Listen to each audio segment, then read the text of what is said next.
Welcome back to Beyond the Tech. My name is Vic Miles, and I have the pleasure of hosting conversations around retail and bringing to you exciting and fascinating people in and around the technology landscape for retail and consumer goods. Today, I'm excited to welcome Shavir Mirpuri to have a conversation beyond the tech. Shavir is a distinguished leader who continues to push the boundaries of business and technology. He's led multinational companies to create the future of their industry using his unique theory. His novel methodology has quickly yielded 2 award-winning AI startups with global visibility. His experience in high-profile tech companies and venture capital has given him a unique perspective on how to create an unfair advantage in business. In addition to his work in established companies, Shavir is also in the business of disrupting startups. He's formed GOAT Ventures, that's GOAT Ventures, which co-invests and co-creates companies with Fortune 500 corporations. He believes that pairing radically opposite companies will create opportunities others could only dream of. These days, Shavir keeps himself busy as a co-founder and CEO of Insite AI, an AI and strategy partner for large consumer brands. His work with Insite AI and other ventures has made him a recognized figure in the world of artificial intelligence and business strategy. Thanks for joining me today, Shavir. Thank you so much. It's so good to reconnect, and I'm excited for today's conversation. Absolutely. When I think about this space and, how do we bring, thought leaders to the part of the audience that is in the consumer goods space that call on retailers and try to serve their consumers through retail brands. I couldn't think of anybody better than yourself. You and I met some time ago, and I've been fascinated with your sort of journey. And so let's unpack it today. Of course, absolutely. It's been a really interesting journey getting into the artificial intelligence field. You don't just wake up and say, I'm now going to get into AI or AI for consumer packaged goods. It takes a series of events to end up in this area and vantage point. So I'm very fortunate, but I'm hoping I can impart some very useful thoughts to your audience. Yes. Well, good. So maybe we could start by you telling us, how did you get started in AI? Maybe what were those events that led up to you being in this space? Getting started AI, you'd have to go back to data science and computer science. Since I was a kid, I was programming websites and very basic applications. Admittedly, my interest and skill set is a lot more in the business side of creating companies, investing in companies and whatnot. But I loved businesses that had something to do with data.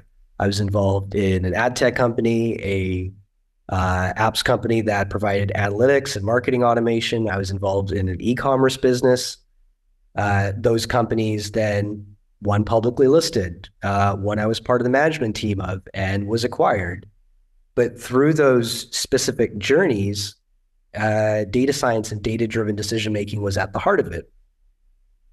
Statistics and data science, really important. That area of understanding probabilities, understanding forecasting, understanding attribute modeling to make good decisions, concepts like A/B testing were all part of the business philosophy that I grew up in and championed. Now, when it comes to ad tech specifically, you are always looking to target your dollars to the best right audience at the best time with the best offer, right? That is both an optimization problem, but is also a challenge around what are the factors that are going to have to be the case that would predict a good ad campaign to perform. And you would model these things out in a regression.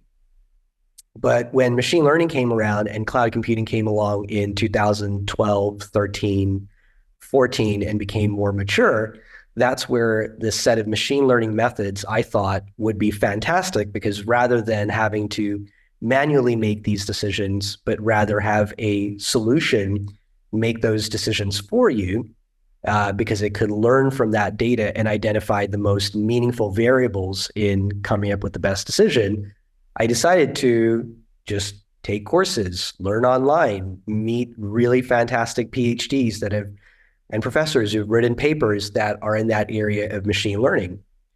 When things started going into deep learning, into more advanced other forms of, if you will, AI, leveraging computer vision, natural language processing, that's where it started to become a world where I was concerned that it was very technology first, problem second.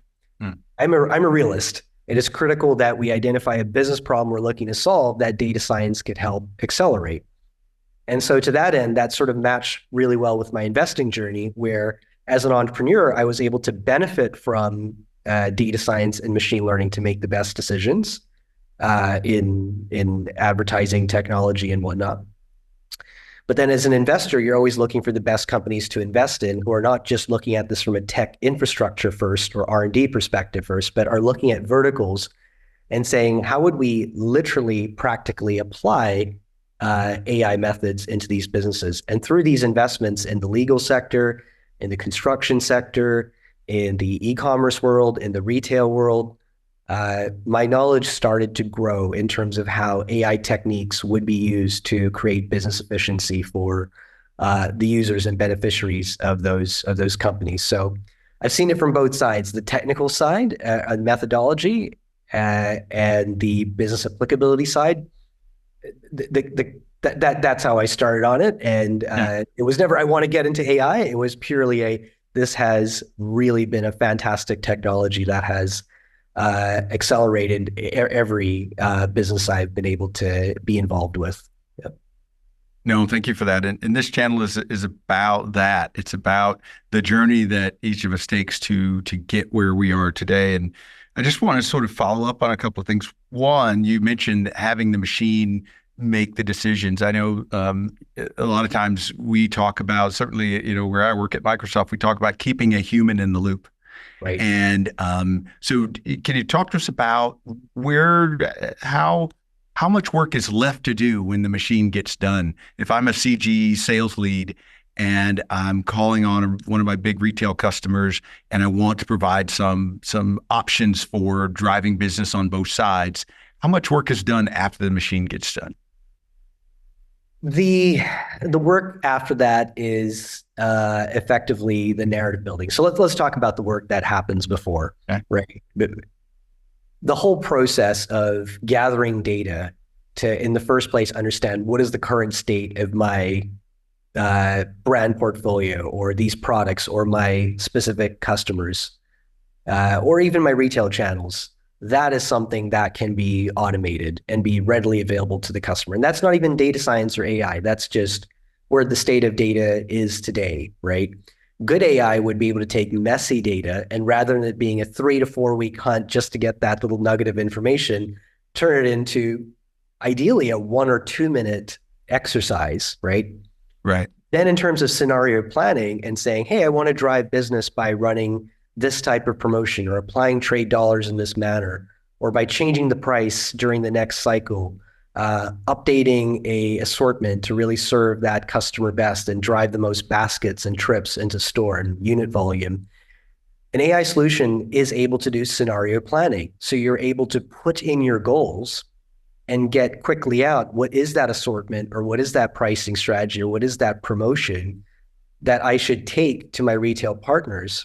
That now, as opposed to being a 3 to 4 week planning exercise with a bunch of people, is being boiled down to a few clicks into software. And third, that aspect around, well, how's it going to go? If we did this or if we did that, how will it affect my market share? Does it contribute towards category? Does it just drive dollars, but not enough in terms of volume? Being able to forecast the effects of what your AI outputs may be, also instant. So the reason I'm telling you this is because, to answer your question, what is the human's role in this process? The human's role is now to think creatively and strategically, right?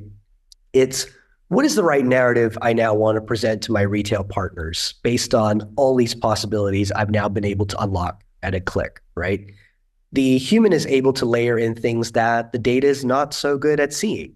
There may be key items that need to be carried. There may be constraints that the retailer won't appreciate or items they must have.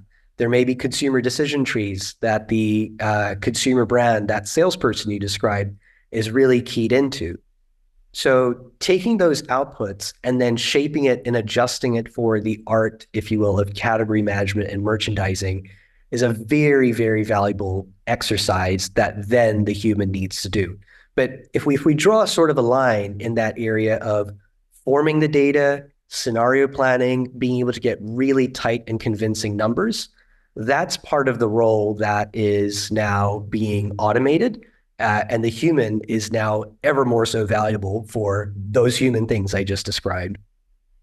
Yes. No, I think that the practical application, it's funny, years ago, if I would rewind 5 to 7 years, your sort of description of that process would have sounded super technical heavy, right? But today, everyone's dealing with data, right? Everyone says, I get it. I need to have more data to inform my decisions, and sort of reducing the complexity, right? Related to, as you said, so when I adjust case pack size, I don't want turns to change, right? And I don't want my profitability to change. And then there are requirements that perhaps my retail customer has, and you're baking all that in and then coming up with scenarios that say, given all these constraints, what used to take weeks, right? Because you have to have your logistics person in the room and your replenisher in the room, and everybody needs to sort of talk through the different constraints. But letting the machine do that, it's fascinating to think, how that will change the landscape that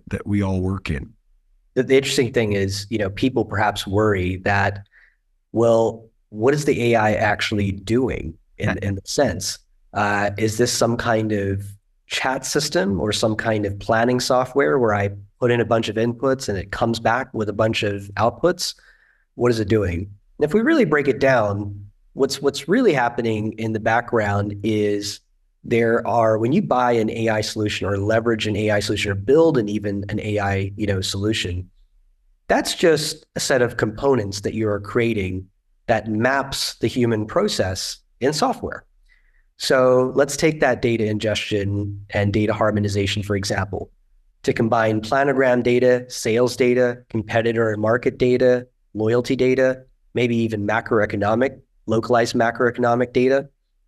What the algorithms are doing, what the so-called AI, is doing, is a series of, let's call it effectively code, right? That is creating pipelines that structure these data points together and then identifies matching UPCs or stores that there may be conflicting data for, areas where there is missing data and that data needs to be somehow imputed, right?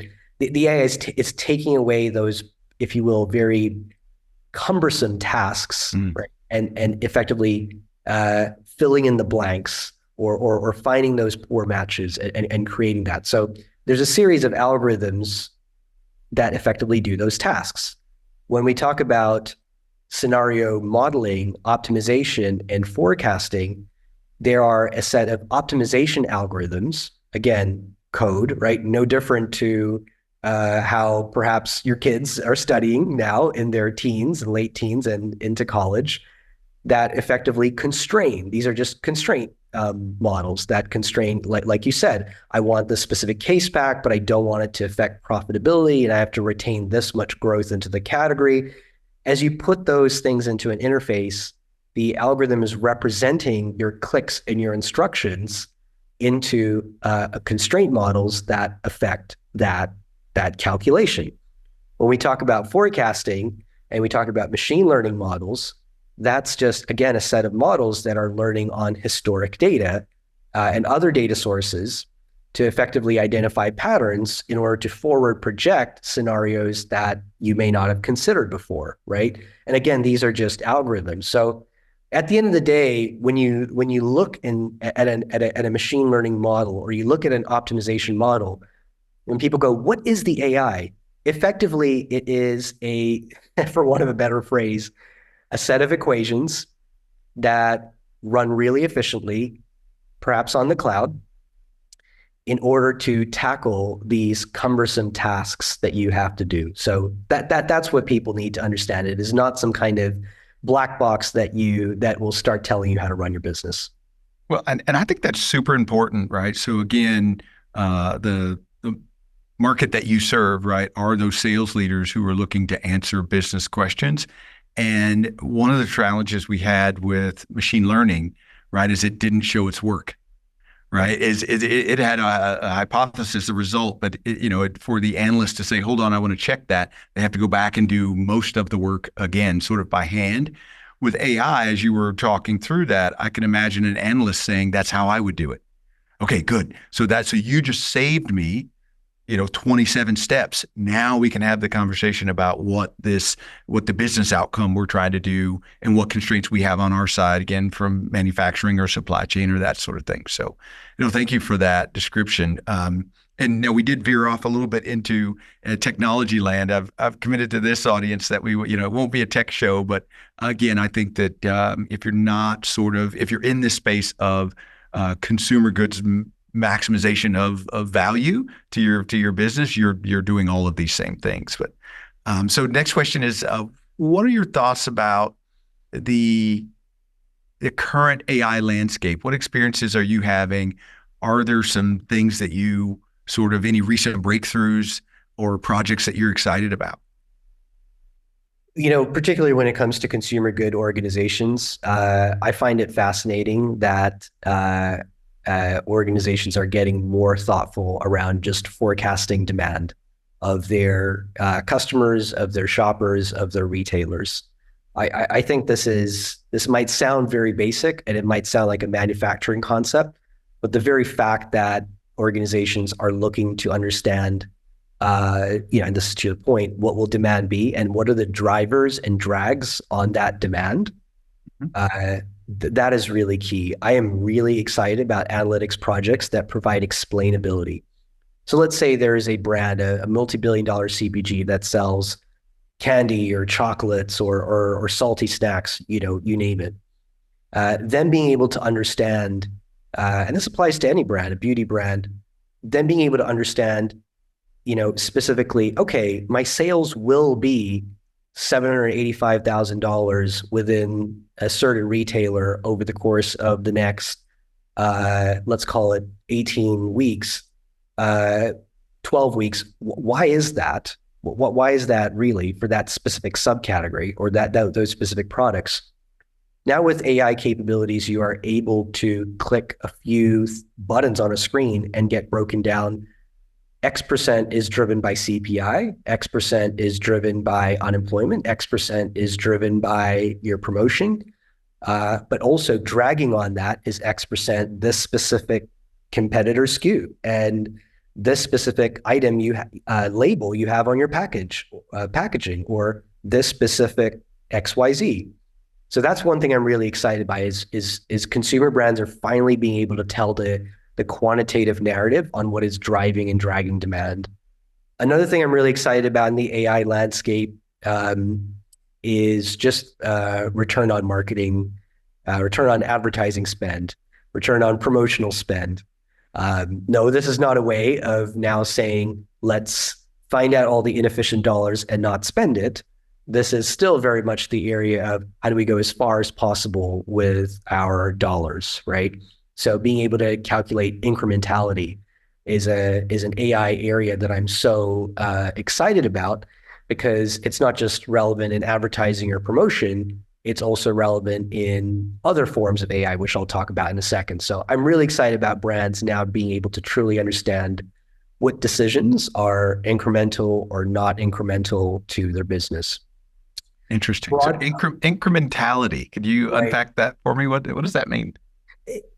Effectively, in consumer brand land, there's a feeling that, hey, I'm going to spend money on Amazon. I'm going to spend money on maybe a certain top retailers, dollars, retail media networks, or I'm going to spend a certain amount of money giving dollars to the specific retailer as part of a promotion. And demand goes up, right? Is the ROI there or not? We don't know, right? So incrementality is effectively what above the baseline of that activity is truly incremental thanks to that decision, you are taking? What is it net new being able to generate in terms of demand? So if I'm a brand and I want to introduce a new limited time product or a new innovation into an assortment set, I need to be able to identify what true new dollars it's going to bring to the category, what true new dollars it's going to bring to the stores, what true new dollars it's going to bring to a brand, as opposed to just merely cannibalizing demand from some of my other products. And being able to articulate this is critical in the consumer brand retailer negotiation. So that's one thing I'm excited about. And the last thing I think I'm really interested in is, although the practicality maybe remain to be seen, is large language models, generative AI, and the use cases people may be using as it pertains to particularly marketing in being able to generate offers for consumers or generate new products or generate new, if you will, concepts that could really excite their market without having to just exclusively rely on human creativity. Okay. Yes, the generative aspects of AI when we think about building, the product development may go much quicker depending on what you're developing. Maybe not so much food, although there are some strategies for how to sort of game the food production system as well. But so let's pivot to industry, the broader market a little bit. Signs point to us having turned the road on inflation. While, invariably gross margin remains a challenge. Where do you see value being driven by AI in the near term? Or maybe said differently, which areas should business owners, business makers potentially prioritize over the next 12 to 24 months? And that's a lifetime in AI, but what do you see in the near term that's going to sort of help us? I think given that backdrop, and also let's add, given the backdrop that for many categories, volumes are, sales dollars may be up, but volume is still down. I think hyper-localized assortments is a very powerful thing. I see retailers and consumer brands talk more and more about setting up the infrastructure to be able to get that right consumer within different, effectively local areas. So tailoring brands being able to, whether they're in beverage, they're in food products, they're in pet products, they're in health and wellness products, brands being able to provide the most meaningful, localized, hyper-localized assortments to their retailers, and retailers being able to understand that that is what is going to resonate most with that local market.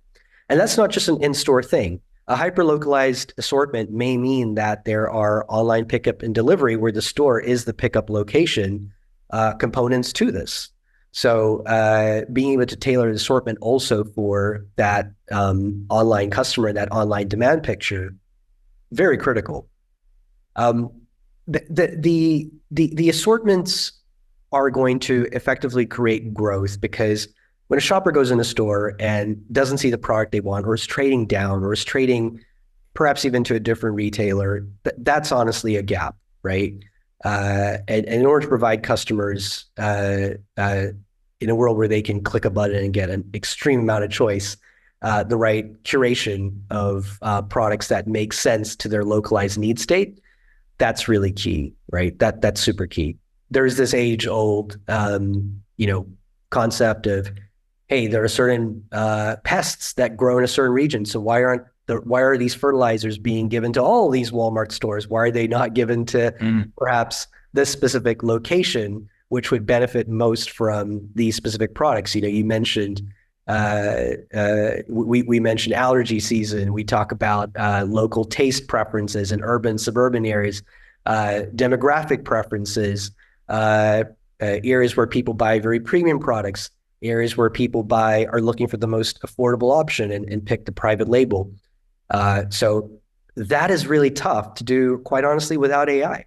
If you're just sitting there going, oh my gosh, I have thousands of SKUs, I have thousands and thousands of stores, and that's just within one given retailer, how am I going to decide the right fidelity to even go to in the first place in terms of number of assortments to put out, number of planograms to put out, number of clusters to put out.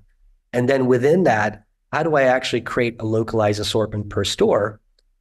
Good news. That is actually a very clear candidate for an AI problem to solve. Yeah. It's a lot of data. It's a lot of data. You're able to take each of those stores' data. Doesn't matter how messy the state of that data is in. You're able to have AI models run through what those unique demand patterns are. You're able to decomp the why that unique demand is at that given, location and store, and pair that with an optimization problem, which is what are the products I can actually manufacture and distribute to these stores?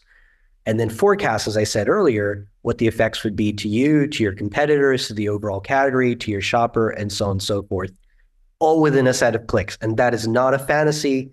As a realist, that is something that, quite frankly, brands are already doing today and keeping as much as possible under wraps as part of hyper-localized assortment optimization. So I think that's one area where you're not peanut butter spreading a strategy, but you're really able to go in and win at a local level. I think there's a couple more too around pricing and trade promotion, but I'd love to hear your thoughts on that. Yeah, when I think about the world of consumer goods, and I think a lot about whether product innovation drives margin growth, right? Is it the next, as we say in software, version next? Is it that new and improved that drives margin, or can it be through things like hyper personalization or hyper localization in terms of? And then I loved what you said about understanding where your capacity to deliver hyper localized is, right? So you can make the best model in the world, and then your production team says, yeah, but we can't deliver that product in that volume to that DC on the other side of the world or whatever. And so putting all of those constraints in and allowing sort of the question to or the answer to come out, right? And then taking that to a retailer, like you said, it's not a fantasy, right? To say, right, in this prototype of stores, I'm going to recommend this assortment. And then you could even, it's super exciting, right? You could even say, and I'm not changing any facings or anything, right? I'm just going to change the mix out, right? I'm going to change the mix out, and we're going to drive volume through that process. And so I do think that the not a fantasy piece of it is something that when I speak to consumer goods executives, I had one last week who were speaking, and the possibilities open up. It's like the sky opens up when they say, do you mean I could in real time, right? In semi-real time, in terms of not days, right? But in a few clicks, as you said, in hours, kind of model different scenarios, right? I think that largely we, the broad we, have sort of, we constrain our own thinking, right? So don't dream, don't, I don't want your hopes and dreams. I want what we can practically implement, but what we can practically implement thought through by an individual is actually, it's kind of sad to say, is actually minuscule compared to what the machine can do. Sure. Right. So, you bring the innovation, the idea, the spark, and then let the machine tell you whether or not that's a good idea. And I think that we're going to see some real waves of innovation in consumer goods in the future. Brands, may be thinking, well, hang on, how do I know that it's actually correct? And the best part is you're now able to have a conversation with your retailer and say, well, not only has it factored in all these things that we would have otherwise negotiated on or come up with, constraints on, but furthermore, I've run it 6 months ago, I ran it 12 months ago, I ran it 24 months ago, and it comes up right every time, predicting our prior hyper-localized assortments or our less localized macro assortments, our portfolio performance, and it has been accurate in the past. And this is what the projected accuracy of this set of forecasts or set of decisions are going to be. So that's really powerful, right? Which is to be able to report what the accuracy, what the error is, and how it has run over prior, it kind of makes it irrefutable. Another thing that brands sort of, need to really get in the mindset of is this is not just, the beneficiary is not just of what I just described, category managers, sales folks at a ground level. This is highly beneficial to the executives. As an aside, not only are you giving your teams tools to go do, the same, much more with the less, to go do more with less, which is the current environment we're in. You're also able to ensure that no stone has been left unturned, no leaf has been left unturned in terms of being able to have that confidence that your strategy at a granular level makes sense, but then rolls up to your overall portfolio level, your overall retail level, your overall channel level, your overall brand strategy of commercial level, makes a ton of sense. You mentioned inflation earlier, so it is really worth me, saying that, uh, of course, AI has a very clear role to play in terms of pricing, and getting customers, brands that growth that they want, and retailers that more smooth negotiation and partnership that they seek with CPGs, and effectively consumers not having to foot the bill of this, right, at the end of the day. And that's because with pricing, I'm not proposing hyper-localized pricing at all. What I'm actually saying is, sure, you can go off and run hyper-localized trade promotions. That's fine. But when it comes to pricing strategy, executives really need to get a handle on their price elasticities. So how does the demand of product change at different price points? What are those price elasticity curves? What are their cross elasticities to other competitors or other products, or even products of their own? What are their industry elasticities? And the reason this is important is because when you say that a product, for instance, or a brand at a given retailer has a price elasticity of, minus 1.5, I'm just going to throw a very random arbitrary number out there. And you're talking about inelastic or elastic to demand a certain product is, or market is to price. Being able to, number one, look at that and say, look at a state or look at a cluster of stores and say that minus 1.5 is made up of actually minus 2.5 in this region and minus or plus, 0.3 in that region, and so on and so forth. That really lets you understand, again, what are your drags and drivers of such growth. Also, when you're understanding your elasticities, being able to understand the variables that effectively affect your price elasticity are key. So right now, everyone's saying, oh, material costs, labor costs are going up and inflation is going up, but now it's, but actually now there's some settling happening there. Let's get to the brass tacks really through some science around modeling out how much of that, again, was driven through gas prices or unemployment or the promotion you ran. How much of that price elasticity is being affected by your competitors? How much of that price elasticity is affected by your own price or by distribution gaps you have, and so on and so forth?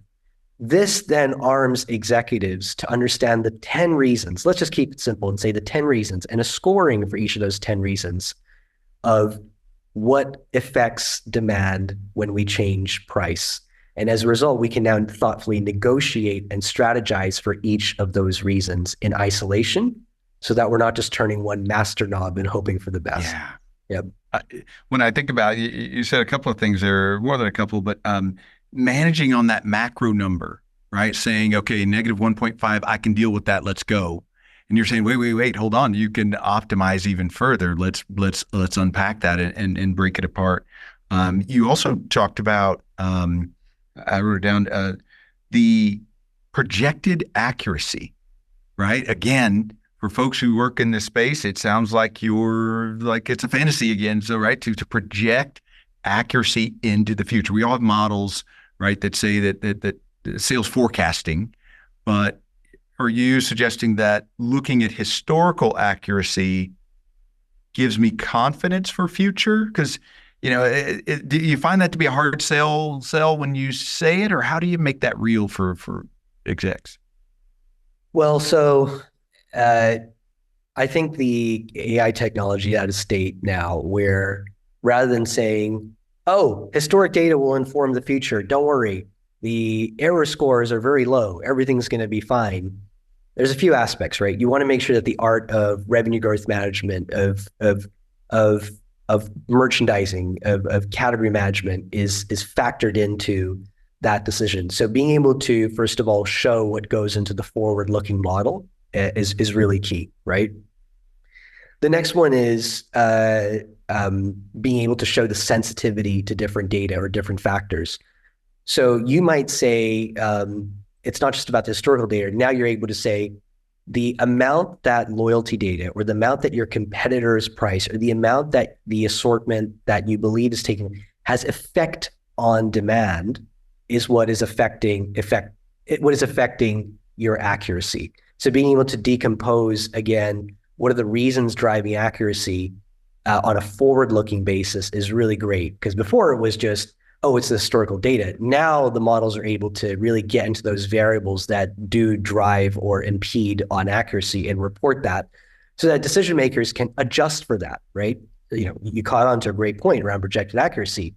So if we know that we're not sure on if the loyalty data is meaningfully contributing towards accuracy, or we're just not sure how category innovation or competitor promotion is going to affect, and there's a larger error to account for in that, as stakeholders, you can apply that into your business plan as an unknown and account for that, unknown more. But the most important part, and the thing that I see brands get most excited by, is roll forward projection. So today we can project, great, let's project the next 1 year, let's project the next 1 week, whatever. But when we make a pricing strategy, or when we do an assortment strategy, or when the retailer's doing something as a brand, to a large brand, that's a change that's going to happen in 4 weeks. That's a change that's going to happen 6 months from now. And when it comes to space optimization, which is even discussing what is the right linear square footage and space allocation for, categories, and then even more granularly, what happens in the planogram, hey, that could be for 6 months or a year or two from now. Or more, yes. Or more.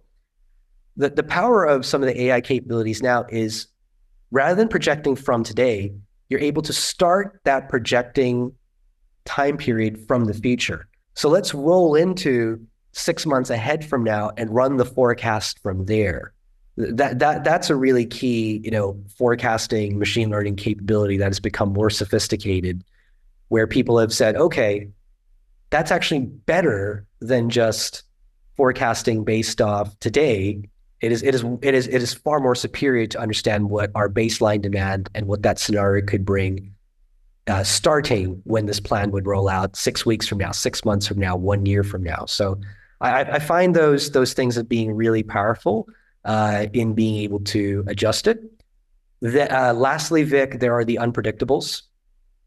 I'm not even going to talk about black swan events. I'm just going to talk about, of course, I don't know, nor should you, of where we're going to go as it pertains to a set of macroeconomic conditions, variables. So that's why scenario planning is so critical, right? You don't just believe in one scenario and call it a day. You get your organization bought into one scenario, but there can be multiple scenarios. So someone can say, hey, listen, if there is going to be an increase in gas prices, but it more so affects these regions, or let's model how things will be if something we just don't know, like a new competitor or a new entrant comes and takes X $100 million of our demand and is a big, exciting celebrity brand that affects us in the beauty sector. You can model in those unknowns and say, well, if scenario A were to happen, this is what the world looks like. If scenario B were to happen, this is what the world looks like. Scenario C happens, this is what the world looks like. So, of course, you can't predict those things, and AI is not going to pretend to be able to predict those things. It is just around preparedness for those scenarios and getting there super quickly.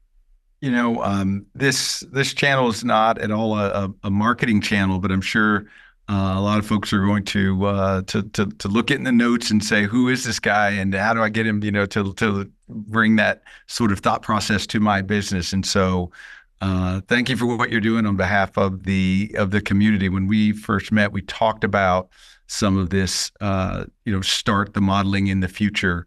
And I'm still sort of just baffled by what that even means or how to think about that, because there's not, and correct me if I'm wrong, there's not a parallel to what we do today or starting in the future and working back. Is there?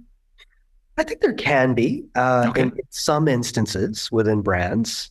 Um, uh, the large consumer brands that we work with, we've been very fortunate where their executives have come to us to really buy our software aside, uh, um, license our capability aside, to be able to just get that thought leadership around how do we evolve our RGM, our planning, our category management practice, has been really, how do we newly think about these things?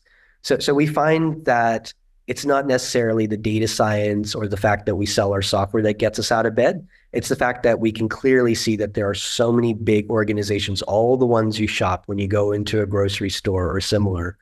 Uh, there's quite a number who are being a lot more thoughtful now than I've ever seen around, forget AI, how they just become more data driven, how they become more quantitative, how they become more savvy with how they make decisions. Because quite frankly, the old way of turning big knobs is just not going to work. And the resources to take on these demands and the ever-changing consumer, that's going to necessitate a new, likely technology-driven approach. So that's what we enjoy more is helping the organizations through change. Yes. Wow. That,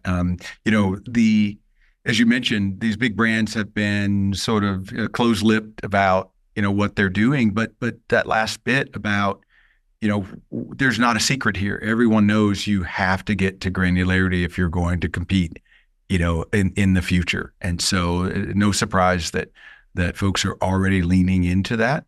Perhaps we'll move on to the next question I have for you and get down to what is top of mind for decision makers, and that is investment in AI mandatory?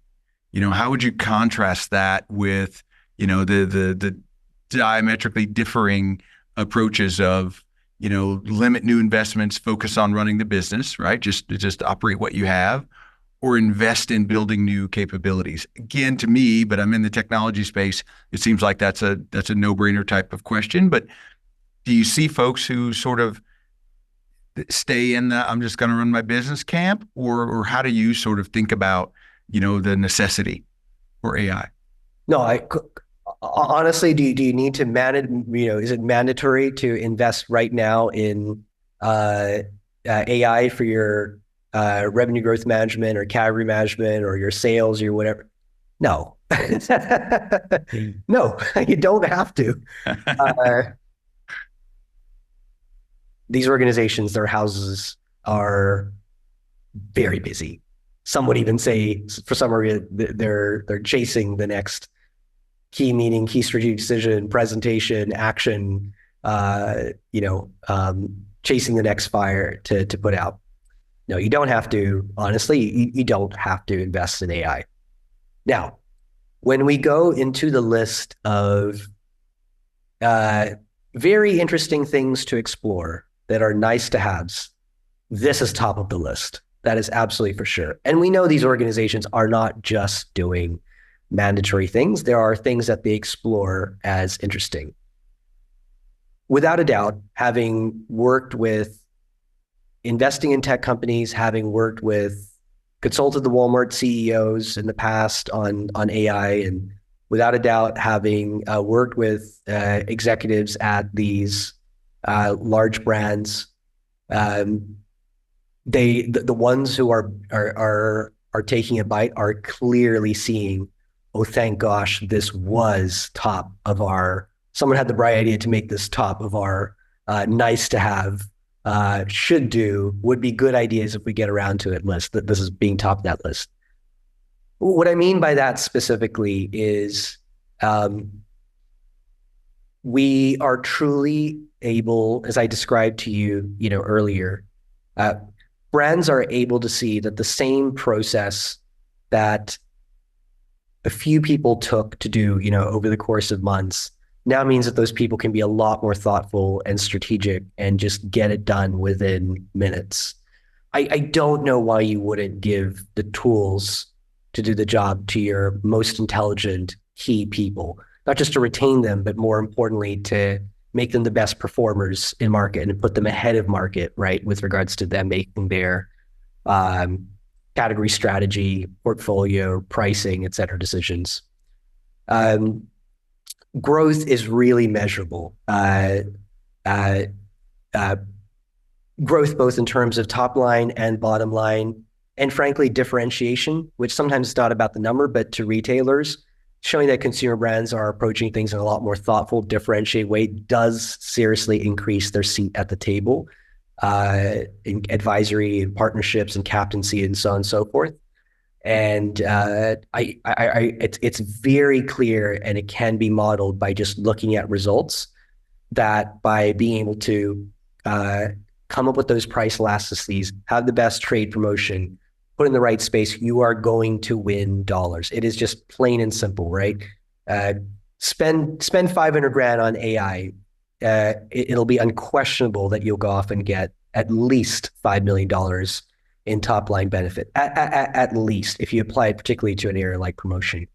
And I think that, the question ultimately becomes, how much of a lag do you want to have to the market over time?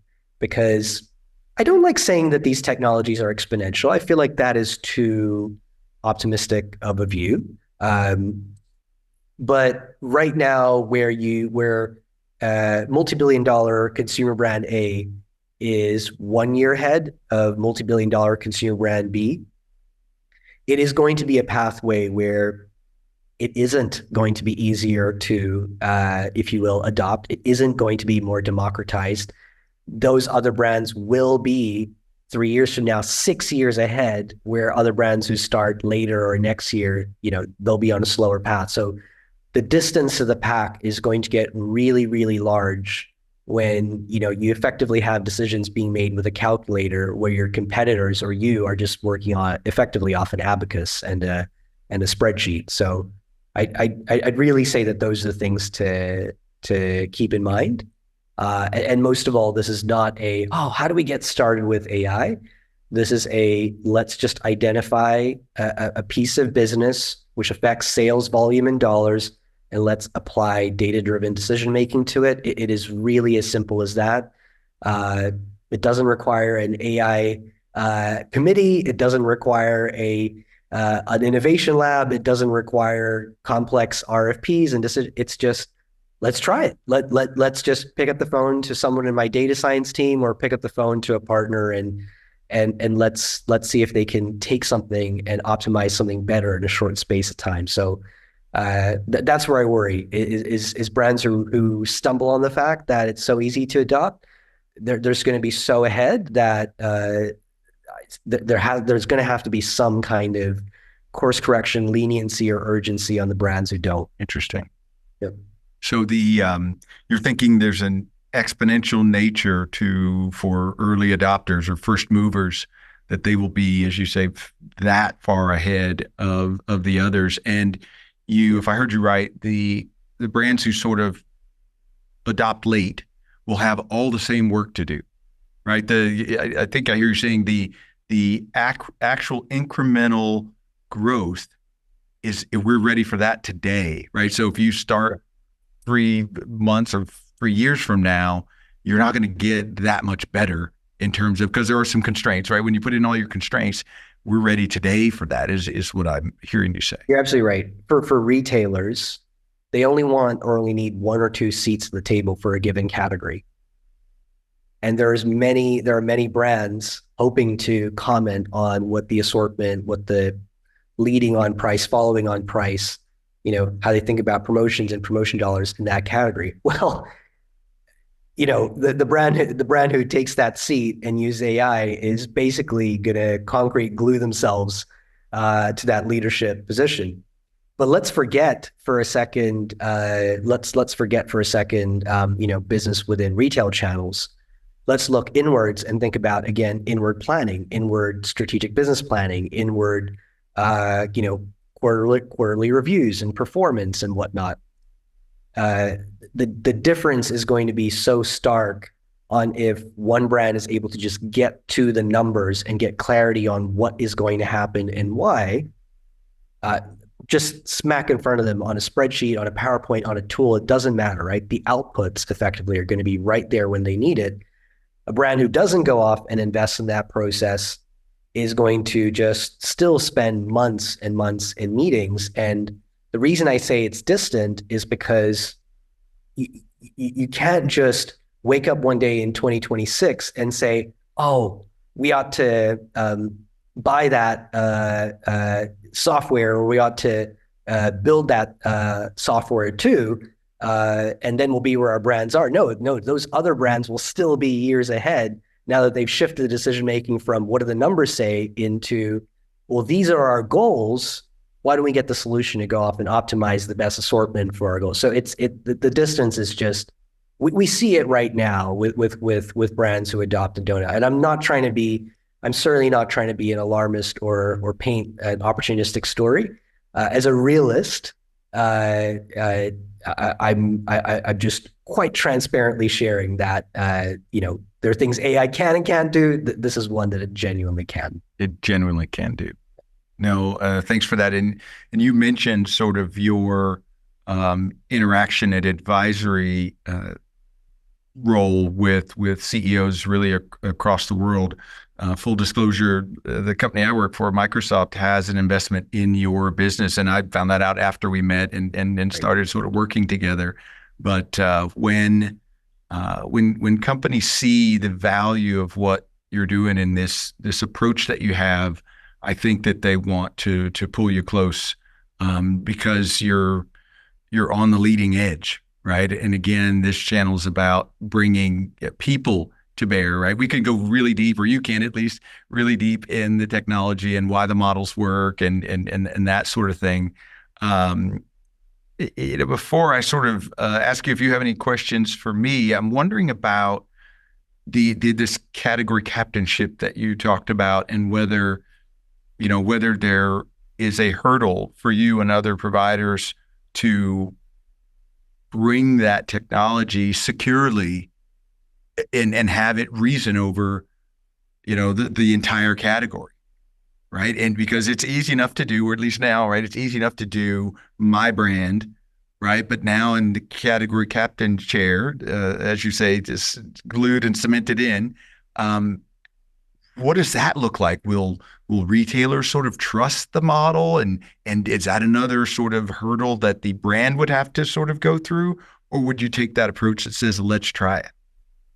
This fits really firmly in our world of AI ethics, right? So when people talk about AI ethics, they often talk about job displacement. They talk about using people's data and da da da da. One of the topics that consumer brands need to, and retailers need to be considerate of is, with this AI, and we are right at the, I think, leading the championing of this, all about that separation of church and state. So exactly as you hit the nail on the head on, there are teams right down to the way that the cloud environment is locked up and the algorithms are locked up and even the tool is locked up, where it can't then get in the hands of broader sales teams or even the leader of said category teams who are deciding, or in the roles, if you will, of category advisors. So that is one that we, lock down every part of the technology to really fit into the folks who are allowed and not allowed to make those decisions, because it would just be all too powerful for the broad group to have. Maybe there will come a time and place where brands say, we need to start democratizing this information to our retailers. Retailers would democratize information to other teams within a brand or other brands. But that's not for us or our place to comment. That is a business thing that we will follow and respect. The other one, though, around AI, which I think is critical, and that ethics path is just transparency around models.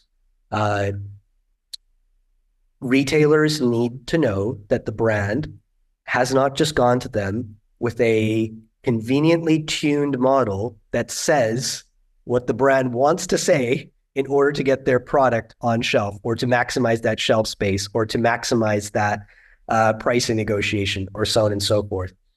So mandatory as part of all of our solutions, we make it immediately visible and downloadable, both in terms of the data sets that were used, the models that were used, and how those parameters have been tuned. So at any point in time in a user interface, you can clearly inspect how it is a brand has used this amazing technology and ensure that they've used it with an ethical view in mind, that as to not, if you will, gain things in their favor.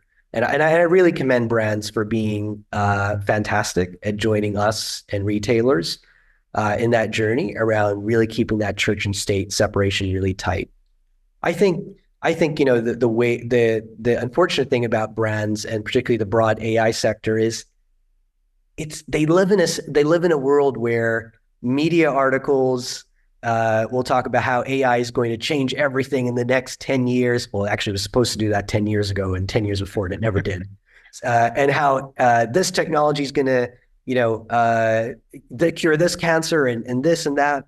And those are the kind of impractical topics that I've found make adoption of AI even slower, because brands, retailers sort of are trying to wrap their head around, wait, how does it work? And what if this negatively affects us? And what if it does something we don't like? And how do we even start? So it's created so much confusion. And my advice to folks is, I say this in a joking way, stop reading mainstream articles around AI and mainstream commentators around AI. It's not where you get that information. I think, Vic, when we first, connected, to your point around Microsoft being an investor in business, I've learned that you've taken a tempered or even skeptic's view of, the path to AI. I would love to hear how your view on AI has changed over the last, even just the last year. Yes, no, thanks for that. I tend to be somewhat transparent. So when I talk to folks, I'll say, hey, I'm not quite sure. And, sort of growing up in retail, it's trust but verify.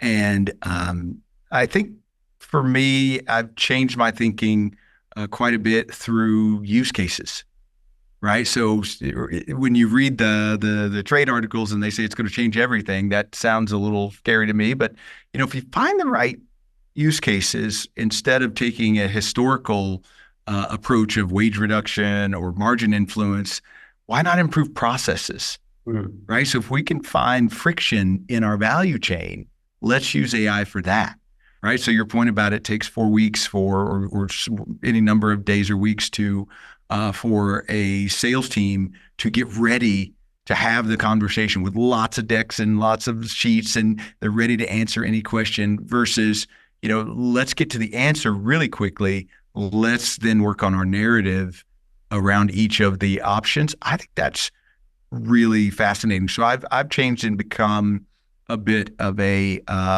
evangelist or a proponent on this topic. And after all, the disruptors that we see are rarely sort of disrupt in human resources or wages. Right? Their disruptors will sort of change the value chain and bring innovation to the value chain. And that's where, the value comes. And so I've changed a bit in terms of, I've trusted and verified that, yes, this is real. It's not a fantasy. And so I tend to love the practical approach as well. And just one, we talked about, food production. And instead of a supplier sort of squeezing a farmer to take safety measures out of the supply chain, perhaps a better approach would be to master the art of ripening, right? Get it early so that you don't have just in time, right? So that the waste is reduced, based on volatility and in demand. I know the best grocers in the world are, ripening just in time, right? Filling the supply chain, but then that last mile is where they sort of make the difference. And so seeing brands and companies be able to sort of remove the friction where they didn't even perhaps realize it was. So I would tell you that I think AI is really good at exposing opportunities that you say, wow, I don't know. How long would it have taken us to get to that level of granularity to understand this is our problem?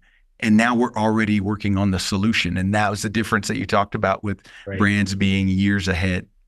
Right. So I think we're close to time. I don't know if you have any final thoughts for the audience. Like I said, I would imagine your phone is ringing, and I just wanted to expose the audience to your brilliance. Thank you again for joining us here. But any last thoughts?